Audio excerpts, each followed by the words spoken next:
तब कथामृतं तप्त जीवनं कविभिरीरितं कल्मषापहं श्रवणमंगलं श्रीमदाततं भुवि गृह्णन्ति ये भूरिदा जनाः।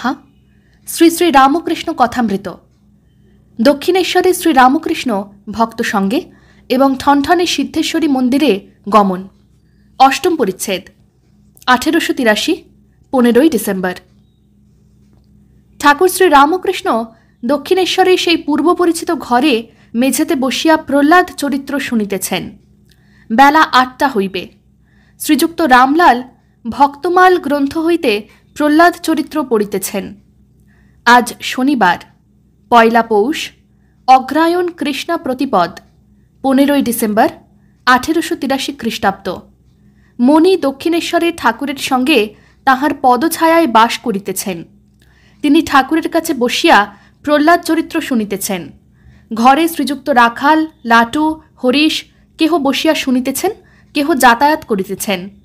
হাজরা বারান্দায় আছেন। ঠাকুর প্রহ্লাদ চরিত্র কথা শুনিতে শুনিতে ভাবাবিষ্ট হইতেছেন। যখন হিরণ্যকশিপু বধ হইল, নৃসিংহের রুদ্রমূর্তি দেখিয়া ও সিংহনাদ শুনিয়া ব্রহ্মাদি দেবতারা প্রলয় আশঙ্কায় প্রহ্লাদকেই নৃসিংহের কাছে পাঠাইয়া দিলেন। প্রহ্লাদ বালকের ন্যায় স্তব করিতেছেন। ভক্তবৎসল স্নেহে প্রহ্লাদের গা চাটিতেছেন। ঠাকুর ভাবাবিষ্ট হইয়া বলিতেছেন, আহা আহা, ভক্তের উপর কি ভালোবাসা। বলিতে বলিতে ঠাকুরের ভাব সমাধি হইল। স্পন্দহীন, চক্ষের কোণে প্রেমাশ্রু। ভাব উপশমের পর ঠাকুর ছোট খাটখানিতে গিয়া বসিয়াছেন। মণি মেঝের উপর তাহার পাদমূলে বসিলেন। ঠাকুর তাহার সঙ্গে কথা কহিতেছেন।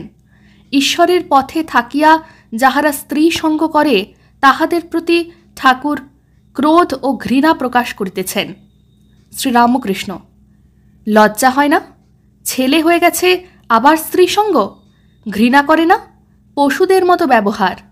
নাল, রক্ত, মল, মূত্র এসব ঘৃণা করে না? যে ভগবানের পাদপদ্ম চিন্তা করে তার পরমা সুন্দরী রমণী চিতার ভস্য বলে বোধ হয়। যে শরীর থাকবে না, যার ভিতর কৃমি, ক্লেদ, শ্লেষা, যত প্রকার অপবিত্র জিনিস, সেই শরীর নিয়ে আনন্দ? লজ্জা হয় না? মণি চুপ করিয়া হেঁট মুখ হইয়া আছেন। ঠাকুর শ্রী রামকৃষ্ণ আবার বলিতেছেন, তাঁর প্রেমের এক বিন্দু যদি কেউ পায়, কামিনী কাঞ্চন অতি তুচ্ছ বলে বোধ হয়।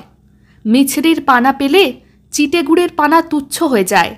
তাকে ব্যাকুল হয়ে প্রার্থনা করলে, তার নাম গুণগান সর্বদা কীর্তন করলে তার উপর ভালোবাসা ক্রমে হয়। এই বলিয়া ঠাকুর প্রেমোন্মত্ত হইয়া ঘরের মধ্যে নাচিয়া বেড়াইতে লাগিলেন ও গান গাইতে লাগিলেন। সুরধ্বনির তীরে হরি বলে কে, বুঝি প্রেম ও দাতা নিতাই এসেছে। প্রায় 10টা বাজে। শ্রীযুক্ত রামলাল কালীঘরে মা কালীর নিত্য পূজা সাঙ্গ করিয়াছেন। ঠাকুর মাকে দর্শন করিবার জন্য কালীঘরে যাইতেছেন। মণি সঙ্গে আছেন। মন্দিরে প্রবিষ্ট হইয়া ঠাকুর আসনে উপবিষ্ট হইলেন। 2-1টি ফুল মার চরণে দিলেন। নিজের মাথায় ফুল দিয়া ধ্যান করিতেছেন।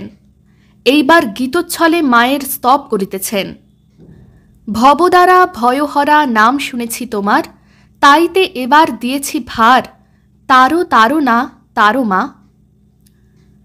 ঠাকুর কালীঘর হইতে ফিরিয়া আসিয়া তাঁর ঘরের দক্ষিণ পূর্ব বারান্দায় বসিয়াছেন। বেলা 10টা হইবে। এখনও ঠাকুরদের ভোগ ও ভোগারতি হয় নাই।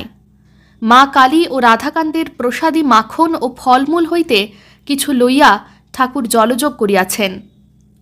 রাখাল প্রভৃতি ভক্তেরাও কিছু কিছু পাইয়াছেন।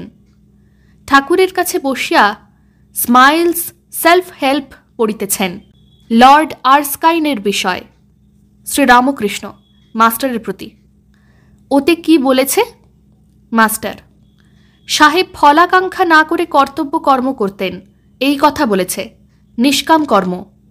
শ্রীরামকৃষ্ণ: তবে তো বেশ, কিন্তু পূর্ণ জ্ঞানের লক্ষণ একখানাও পুস্তক সঙ্গে থাকবে না। যেমন সুখদেব, তাঁর সব মুখে। বইয়ে শাস্ত্রে বালিতে চিনিতে মিশেল আছে। সাধু চিনিটুকু লয়ে বালি ত্যাগ করে, সাধু সার গ্রহণ করে। সুখদেবাদির নাম করিয়া ঠাকুর কি নিজের অবস্থা ইঙ্গিত করিয়া বুঝাইতেছেন? বৈষ্ণবচরণ কীর্তনিয়া আসিয়াছেন। তিনি সুবোল মিলন কীর্তন শুনাইলেন। কিয়ৎক্ষণ পরে শ্রীযুক্ত রামলাল থালাই করিয়া ঠাকুরের জন্য প্রসাদ আনিয়া দিলেন। সেবার পর ঠাকুর কিঞ্চিত বিশ্রাম করিলেন। রাত্রে মণি নহবতে শয়ন করিলেন। শ্রী শ্রী মা যখন দক্ষিণেশ্বর মন্দিরে ঠাকুরের সেবার জন্য আসিতেন তখন এই নহবতেই বাস করিতেন। কয়েক মাস হইল তিনি কামারপুকুরের শুভাগমন করিয়াছেন।